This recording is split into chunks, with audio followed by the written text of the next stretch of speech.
দরদ আসলে এখন আপাতত ৩টা ভাষায় মুক্তি পাচ্ছে, বাংলা, হিন্দি এবং তামিল। এইরকম একটা সময়ে এত বড় একটা ছবি এবং সেটা এত বড় মেগা স্টারের ছবি, আমি আপনাদেরকে রিকোয়েস্ট করবো হলে গিয়ে ছবিটা দেখেন কেমন লাগতেছে, তারপরে মন্তব্য করেন ওটা বেটার।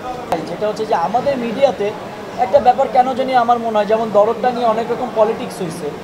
একটা গ্রুপ চায় নাই যে এই ছবিটা এই সময় আসুক, আসলেই তো প্রমাণ হয়ে যাবে যে না শাকিব খান ইচ্ছারাও চলতেছে, তখন তার ঈদের ব্যাপারগুলো থাকবে না। এটা অনেক জটিলতা আছে, তো আমি ওগুলোতে ব্যাখ্যা দিতে চাই না। আমি একটা কথা শুধু বলতে চাই, সেটা হচ্ছে যে দিন শেষে ফাইনালি আমরা সাকসেসফুলি ছবিটা রিলিজ করতে চাচ্ছি বা রিলিজ করতে পারছি। আর আপনাদের কাছে চাওয়া হচ্ছে যে ফাইনালি আপনাদেরকে বলতে পারতেছি যে হ্যাঁ দরদ রিলিজ হচ্ছে, এটাই আমার স্যাটিসফ্যাকশন। আচ্ছা আমি আগেই বলি, সেটা হচ্ছে যে আমাদের ইদানিং কিছু ব্যাপার হয়ে গেছে যে একটা জিনিস কেউ যদি বলে ফেলে, সেকেন্ড টাইম না ওটা নিয়ে কেউ চিন্তা করে না যে অ্যাকচুয়ালি কী বলতেছে, দেখি তো ব্যাপারটা কী। সবার না দেখে আমরা ওটার পিছনে ছুটতে থাকি। আসলে যে পোস্টারটা নিয়ে কথা হচ্ছে, এটা তো আমাদের বানানো পোস্টার না। আপনারা সবাই দেখছেন এটা ফ্যানমেড পোস্টার। একটা ফ্যানমেড পোস্টারটাকে একটা অফিসিয়াল কোশ্চেন করা, এটাই তো একটা সবচেয়ে বড় বোকামি আমি পার্সোনালি মনে করি। একটা ফ্যান বিভিন্ন ধরনের পোস্টার বানাতে পারে, সেই পোস্টারটা তো আমাদের অফিসিয়াল পোস্টার না। আমরা যদি অফিসিয়ালি কোনো পোস্টার দিতাম তখন বলতে পারতেন যে একটা ফ্যান যখন বানাইছে সেটা নিয়ে আমাদের তো জবাবদিহিতার জায়গায় নেই। আমি যদি বাংলাদেশের কথা বলি, সেটা হচ্ছে বাংলাদেশের সিনেপ্লেক্স সহ অলরেডি 90+ হয়ে গেছে এবং ফাইনাল কাউন্টেবল হলের সংখ্যাটা আমি বলতে পারবো হয়তো বা বৃহস্পতিবারে সন্ধ্যার দিকে গিয়ে। আপনারা জানেন যে আমাদের এখানে অনেক সময় কিছু হল কমে যেতে পারে, আবার কিছু হল বাড়তেও পারে।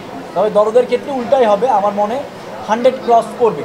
আচ্ছা ওয়ার্ল্ড ওয়াইড যদি কিছু কথা বলি, আমরা ওয়ার্ল্ড ওয়াইড দেখেন, এটা আমি আবারও বলতেছি যে আমাদের নিউ এক্সপিরিয়েন্স, একটা পাইরেসি জটিলতা কিন্তু থেকেই থাকে। তো পাইরেসির জটিলতার কারণে আমরা কিন্তু আমাদের কাছে কিছু কিছু সিলেক্টেড কান্ট্রি আছে যেগুলোতে আমরা আপাতত করতে চাচ্ছি না, এবং আমি নামগুলোও বলতে চাই না যে কোন কোন কান্ট্রিতে আমি করতেছি এবং কোন কোন কান্ট্রিতে করতেছি না। আমরা যখন রিলিজের আগে আপনাদের একটা ফাইনাল হল লিস্ট দিব, ফাইনাল একটা হলের কান্ট্রি লিস্ট দিব যে কোন কোন দেশে হচ্ছে।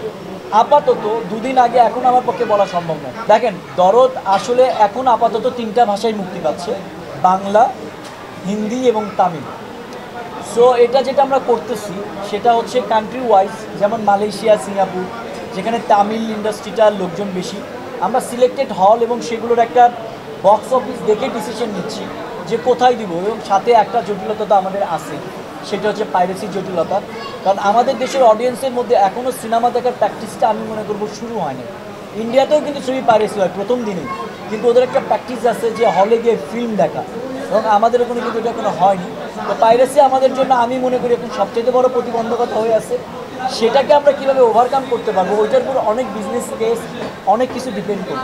আসলে দেখেন আমি বলি আর কি, আমার প্ল্যানটা এরকম ছিল না। আমাদের একটা প্ল্যান ছিল যে একটা স্টেডিয়ামে মোটামুটি 10-12 হাজার মানে সাকিবিয়ানদেরকে নিয়ে একটা প্রোগ্রাম করব, আমি বলেছিলাম। এখন আসলে আপনারা সবাই জানেন যে বড় একটা গ্যাদারিং করতে গেলে যে টাইপের সিকিউরিটি ক্লিয়ারেন্স দরকার, সেইটা আসলে এখন করা আমার পক্ষে পসিবল না। এবং আমি এটাও চাই না যে ওরাও হতাশ হোক। তো আমি সাধ্যের মধ্যে চেষ্টা করেছি যে একটা জায়গায় অন্তত ওরা আসুক, ওরা একটু। কারণ দেখেন যারা যত কিছু করেন, একমাত্র দুটো লোককেই কিন্তু আমরা সবসময় পাই, সেটা হচ্ছে কোনো সুপারস্টারের ফ্যান ফলোয়ার এবং যারা মিডিয়া কর্মী ফ্যান ফলোয়ার। এই দুইটা গ্রুপ ছাড়া অ্যাকচুয়ালি কিন্তু সাধারণ মানুষের কাছে পৌঁছানোটা খুব কঠিন ব্যাপার। আজকের প্রোগ্রামটা কিন্তু এই জন্যই আমরা শুধু মিডিয়া কর্মী এবং ফ্যান্স ফলোয়ারকে দিয়েছি, এবং এটা প্রেস মিট না, কিন্তু একটা আমরা সঙ্গীত সন্ধ্যার মতো করেছি। আমাদের দুটো গান আছে, আমাদের সিঙ্গাররা আসবে, তারা আপনাদের সাথে একটু কথা বলবে, আপনাদের কোশ্চেনের জবাব দিবে, গানগুলো গাবে, দ্যাটস ইট। আমরা একটু আনন্দ করবো, চলে যাবো। সাকিব ভাই হয়তো বা রিলিজের আগে আসতে পারতেছেন। আপনারা জানেন উনি একটা বড় মুভি শুটিংয়ে ব্যস্ত, এবং উনি কিন্তু ওনার জায়গা থেকে কালকেও কিন্তু আমরা ক্যালকাটাতে অনেক বড় একটা প্রোগ্রাম করেছি, উনি চেষ্টা করেছে সেখানেও অ্যাটেন্ড করার জন্য। তো সাকিব ভাইকে নিয়ে আমরা এবার ডিফারেন্ট একটু পলিসি করে রেখেছি। আফটার রিলিজ একটা বড় প্ল্যান আছে আমাদের, সেটাও আমি আপনাদেরকে জানাবো, আপাতত না জানাই, কারণ শুটিংয়ের ব্যাপার, ডেটটা অ্যানাউন্সমেন্ট করতে পারছি না। ওনার শুটিংটা শেষ হলে একটা প্রোগ্রাম করছি আমি।